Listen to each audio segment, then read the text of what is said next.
الحمد لله نحمده ونستعينه ونستغفره ونتوب إليه ونعوذ بالله من شرور أنفسنا وسيئات أعمالنا من يهده الله فلا مضل له ومن يضلل فلا هادي له وأشهد أن لا إله إلا الله وحده لا شريك له وأشهد أن محمدًا عبده ورسوله صلى الله عليه وآله وصحبه وسلم تسليمًا كثيرًا أما بعد فاتقوا الله عباد الله حق التقوى واعلموا أن أعظم ما يصحح سير العبد إلى الله أن يعرف حقيقة هذه الدنيا وأن يضعها في موضعها الصحيح لا يغتر بها ولا أن يجعلها غاية ومقاما.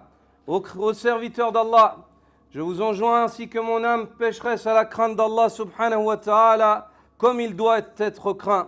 Et sachez que ce qui rectifie le plus la marche du serviteur vers Allah est le fait de connaître la véritable réalité de ce bas monde et de le placer à sa juste position, non pas de s'y laisser tromper et ni d'en faire une finalité ou un lieu d'établissement final.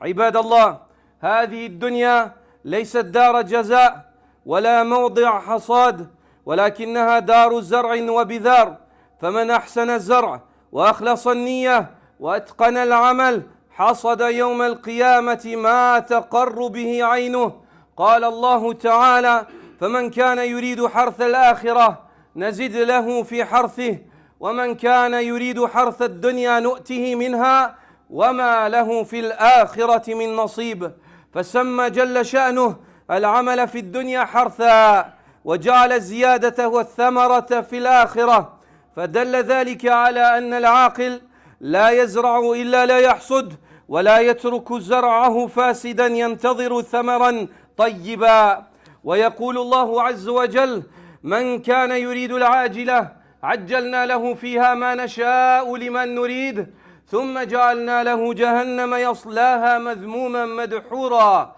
ومن أراد الآخرة وسعى لها سعيها وهو مؤمن فأولئك كان سعيهم مشكورا. Serviteurs d'Allah, ce bas monde n'est ni une demeure de rétribution ni un lieu de récolte. Il est plutôt une demeure de semences et de culture. Celui qui sème correctement, qui purifie son intention et perfectionne son œuvre ici-bas, récoltera au jour de la résurrection ce qui réjouira son regard. Allah le Très-Haut dit dans le sens de sa parole, celui qui veut la récolte de l'au-delà, nous augmenterons pour lui sa récolte. Et celui qui veut la récolte de ce bas monde, nous lui accorderons une part, nous lui en accorderons une part, et il n'aura dans l'au-delà aucune part.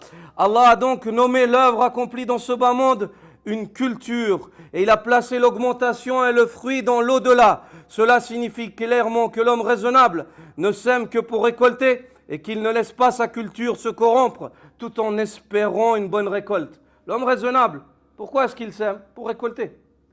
Il est convaincu qu'il récolte tout dans l'au-delà. Et l'homme raisonnable, il ne laisse pas son terrain comme ça, sans rien, se corrompre. Et puis en disant, j'espère récolter un jour. Tu ne travailles pas ta terre, tu ne sèmes pas, tu penses qu'il y a quelque chose qui va pousser? Elle est où la raison? Ma'alakum, kayfa tahkumun? Qu'avez-vous donc? Comment est-ce que vous jugez? Ni en religion c'est raisonnable, et ni dans la raison c'est raisonnable. Allah Azza wa Jal dit également dans le sens de sa parole, celui qui veut la vie immédiate, nous attend pour lui ce que nous voulons et à qui nous voulons. Puis nous lui assignons l'enfer où il brûlera, blâmé et repoussé. Quant à celui qui désire l'au-delà et s'efforce pour elle, comme il se doit, tout en étant croyant, ceux-là verront leur effort reconnu.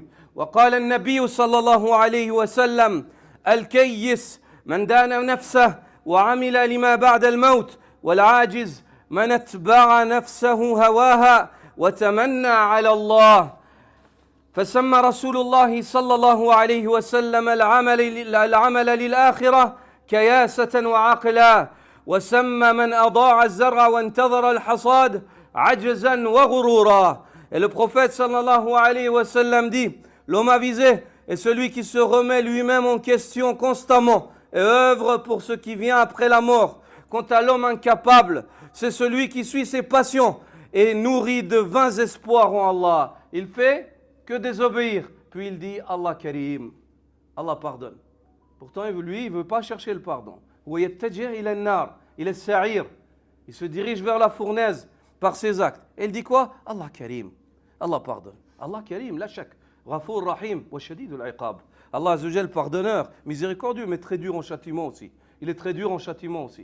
Et le prophète sallallahu alayhi wa sallam nous enseigne que celui qui pêche délibérément et s'adonne au péché et ne se repent pas, ne se remet pas en question, et il dit Allah me pardonnera, Allah me pardonnera. Tamanna ala Allah. Il nourrit des espoirs vains en Allah subhanahu wa ta'ala. Alayhi an yakuna kayyisa. Il se doit d'être éveillé d'esprit. Le prophète sallallahu alayhi wa sallam dit l'homme avisé est celui qui se remet lui-même en question et œuvre pour ce qui vient après la mort. Quant à l'homme incapable, c'est celui qui suit ses passions et nourrit de vains espoirs en Allah. Le messager d'Allah sallallahu alayhi wa sallam a ainsi qualifié l'œuvre pour l'au-delà de clairvoyance, de raison, kayasa, aqla. Un homme éveillé d'esprit, c'est celui qui œuvre pour ce qui se prépare après la mort. Il a tout compris. Il a tout compris.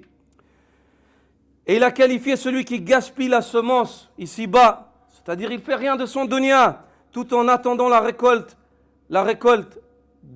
tout en attendant la récolte, il a qualifié cela d'incapacité d'illusion. Une personne qui ne fait rien, il n'œuvre pas, il ne se repent pas, il n'obéit pas à Allah, il ne se remet pas en question, il ne pense pas à ce qui vient après la mort. Cette personne-là, c'est un incapable. C'est un incapable et il vit dans l'illusion. Il vit dans l'illusion. وقال علي بن أبي طالب رضي الله تعالى عنه ارتحلت الدنيا مدبرة وارتحلت الآخرة مقبلة ولكل واحدة منهما بنون فكونوا من أبناء الآخرة ولا تكونوا من أبناء الدنيا فاليوم عمل ولا حساب وغدا حساب ولا عمل. وقال رضي الله تعالى عنه الدنيا مدبرة والآخرة مقبلة فعجب لمن يقبل على المدبرة ويدبر على المقبلة. Ali ibn Abi Talib radiyallahu ta'ala anhu a dit, ce bas monde s'en est allé en tournant le dos. La dunya, chaque jour, il s'éloigne de toi. Chaque jour qui passe, le dunya, il s'en va, il te quitte. Et l'au-delà, chaque jour, court vers toi, vient vers toi. Et à chacun de ces deux-là, des héritiers, des enfants. Choisissez donc d'être du nombre des héritiers, des enfants de l'au-delà, et n'agréez pas d'être du nombre des héritiers, des enfants du dunya. C'est comme si, toi, Ali, dans ce récit-là, il te donne le choix, il te dit, il y a deux mamans. Tu dois te choisir une des deux mères. Tu as une maman qui te tourne le dos, et une maman qui vient vers toi. Laquelle tu vas choisir? Réfléchis. Si toi, tu as le choix entre deux mères, une mère qui te tourne le dos, elle ne s'intéresse pas à toi, elle te délaissera, quoi qu'il en soit. Et une mère qui vient vers toi, qui sera toujours avec toi. Tu vas t'occuper de laquelle? Celle qui est avec toi. Il dit, choisissez d'être du nombre des héritiers de l'au-delà, et non du nombre des héritiers du dunya. Il dit, aujourd'hui, c'est des journées dans lesquelles vous œuvrez, on ne fait pas encore vos comptes. Demain, c'est des journées où on vous fera vos comptes et vous ne pourrez plus œuvrer. Demain, c'est des journées où on fera vos comptes et vous ne pourrez plus œuvrer. Et dans une autre variante, évoquée par Ibn Hajar dans Fath al-Bari, il dit, radiyallahu ta'ala anhu, ce bas monde s'en va, l'au-delà vient à court. Comme est étonnante la situation de ceux qui accourent vers ceux qui leur tournent le dos et tournent le dos à ceux qui viennent vers eux. Comme elle est étonnante la situation de ceux qui courent vers une chose qui s'enfuit et une chose qui vient vers eux, qui de toute façon ils vont être là-dedans, ils lui tournent le dos. Ils essayent de faire en sorte comme si ça ne va pas venir. Comme si ça ne va pas venir. وقال الإمام ابن القيم رحمه الله فانظر إلى الآخرة كأنها رأي عين وتأمل حكمة الله سبحانه وتعالى في الدارين تعلم حينئذ يقينا لا شك فيه أن الدنيا مزرعة الآخرة وعنوانها وأنموذجها وأن منازل الناس فيها من السعادة والشقاوة على حسب منازلهم في هذه الدار في الإيمان والعمل الصالح وضدهما وبالله التوفيق فمن أعظم عقوبات الذنوب الخروج عن الصراط المستقيم في الدنيا والآخرة. Et l'imam Ibn al-Qayyim, qu'Allah Azza wa Jal lui fasse miséricorde, dit dans un passage d'Al-Jawab al-Kafi, considère l'au-delà comme si tu le voyais de tes propres yeux et médite sur la sagesse d'Allah, exalté soit-il. Dans les deux demeures, tu sauras alors avec une certitude absolue et sans le moindre doute que ce bas monde est le champ de culture, de l'au-delà. Ce bas monde, c'est le champ de culture de l'au-delà. Son signe distinctif et son modèle. Les degrés des gens en termes de bonheur ou de malheur dans l'au-delà, ils sont proportionnels à leur degré dans cette demeure en matière de foi et d'œuvre pieuse. Ce bas monde, c'est le champ de l'au-delà. C'est là qu'il faut ouvrir. Et c'est le modèle. La vie des gens ici-bas, c'est le modèle de leur vie qu'ils auront de l'au-delà. Il dit, la proportion de bonheur ou de malheur dans l'au-delà, elle est proportionnelle à quoi? Elle est proportionnelle à la foi et les œuvres pieuses que les gens ils auront ici-bas. À la foi et les œuvres pieuses que les gens ils auront ici-bas. Ou leur contraire, c'est-à-dire s'ils n'ont pas de foi et pas d'œuvres pieuses, c'est le malheur.